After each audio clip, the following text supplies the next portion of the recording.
En el año 1926, Alfred Hitchcock dirigió la película El enemigo de las rubias, una película de cine mudo. Tenemos que ponernos en situación, y es que el cine mudo, precisamente al carecer de sonido, es más difícil transmitir ciertas ideas. En esta película, Hitchcock quería mostrar el nerviosismo de uno de los personajes que está en la habitación de un lado para otro, y cómo los personajes que están en la planta de abajo están notando y escuchando ese nerviosismo. Pero claro, ¿cómo van a escuchar esos pasos? ¿Qué se le ocurrió a Hitchcock? Fue crear un techo de cristal. De esta forma, aunque los personajes no están viendo al personaje de arriba, pero sí se hacen una idea de que hay alguien que está caminando y que están escuchando los pasos. Es una forma de que el espectador escuche esos pasos sin escucharlos.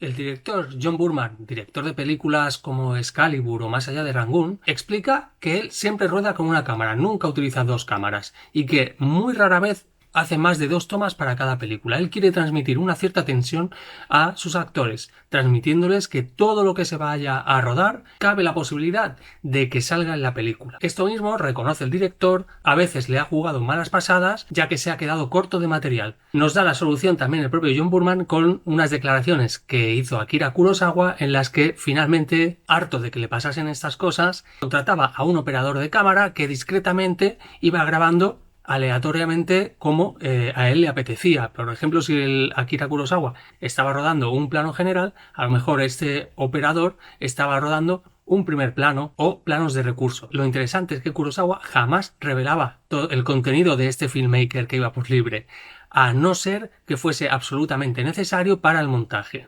El director Sidney Pollack, director de películas como Memorias de África o La Tapadera, explica que durante un tiempo estuvo dando clases en el Instituto Sundance a jóvenes directores y se dio cuenta que a todos los alumnos les aterrorizaba la idea de tener que dirigir actores. Entonces explica que el consejo que le dio a todos estos jóvenes directores era que se apuntasen a clases de interpretación.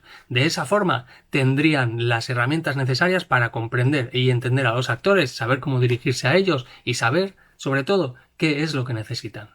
¿Sabes por qué Tim Burton eligió a Johnny Depp para el papel de Eduardo Manos Tijeras? Todo el mundo suele pensar que Tim Burton eligió a este actor porque, bueno, en el fondo son muy parecidos y tienen una personalidad muy similar. Pero lo que explica Tim Burton es que eligió a este actor porque su personaje de Eduardo Manos Tijeras es un personaje inadaptado que no encajaba en la sociedad. Del mismo modo que Johnny Depp lo que estaba buscando era un cambio en su carrera profesional, ya que estaba encasillado en una serie juvenil y quería dedicarse a hacer películas más serias. Quería un cambio radical. Y esta fue la razón por la que Tim Burton escogió a Johnny Depp para Eduardo Manos Tijeras. David Lynch nos explica que las ideas pueden surgir de la forma más extraña que te puedas imaginar. Estaban rodando el capítulo piloto de Twin Peaks cuando observó a Frank Silva, un ayudante de decoración. Alguien le gritó: Frank, ten cuidado que te quedarás encerrado en la habitación. Y de repente una imagen le vino a la cabeza en la cual Frank podría interpretar a uno de los personajes. No lo tenía muy claro, pero decidió rodar una escena en la cual apareciese Frank. Después de grabar a Frank, grabaron una escena en la cual la mamá de Laura Palmer estaba en el sofá y es un momento en el que estaba deprimida, estaba triste y de repente se asustaba por algo que veía en su cabeza. A David Lynch le encantó esta escena y dijo que era perfecta, pero el director de fotografía le dijo que no se podía incluir porque Frank Silva aparecía en el reflejo de un espejo. Así fue como Frank Silva pasó a ser el personaje de Bob en la serie de Twin Peaks. Según David Lynch, pasan muchas cosas así que te incitan a soñar, y una cosa lleva a la otra, y si lo permites, se abre algo totalmente nuevo. ¿Sabías que el director Wim Wenders, director de películas como París, Texas o El cielo sobre Berlín, hizo como ayudante de dirección para Michelangelo Antonioni en el año 1995 la película Más allá de las nubes? De modo que cada vez que llegaba al set, él imaginaba dónde poner la cámara. Y en la gran mayoría de las ocasiones, él pensaba que las decisiones de Michelangelo Antonioni no eran las acertadas. La sorpresa fue que todas las ideas que tenía Antonioni funcionaban perfectamente con el tono de la película. Antonioni tiraba muchísimo del zoom, mientras que Wim Wenders era enemigo del zoom. Siempre prefería utilizar un traveling. De nuevo, se llevó la sorpresa cuando se dio cuenta de la forma tan maravillosa en la que Antonioni utilizaba el zoom.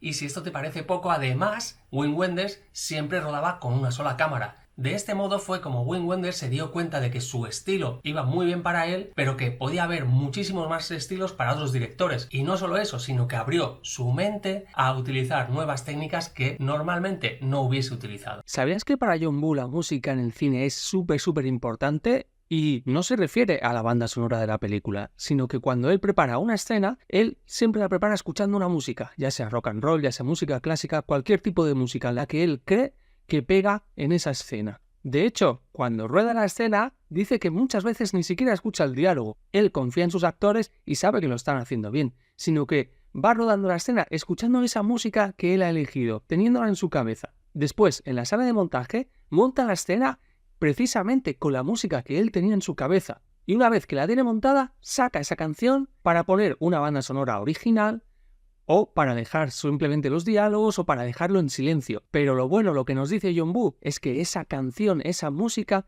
queda ahí latente, como un fantasma, como algo invisible o inaudible para ser exactos, pero que confiere vida a la propia escena. Según Oliver Stone, director de películas como Platón, Nacido el 4 de julio o Asesinos natos, nos explica que día de hoy los grandes estudios de Hollywood se gastan un dineral en escribir y en reescribir y en grandes profesionales que escriben guiones. Que puedes pensar que una escena está súper bien escrita, luego plasmarla y no funciona como tú la tenías en la cabeza. Para él hay algo más. Nos explica el ejemplo de Pulp Fiction. Cuando él leyó el guión, no le gustó absolutamente nada ese guión. Pero cuando vio la película, le encantó la forma en que Quentin Tarantino la había rodado. Nos dice que hay cosas que no se pueden escribir en el guión, como la mirada de un actor. Y según él, estas pequeñas cosas son mágicas y son las que realmente le dan el valor a la película. Así que como cineasta, él cree que no puede tener el control absolutamente de todo, y siempre se corre el riesgo de que sea la película la que dirija al director y no el director quien dirija la película.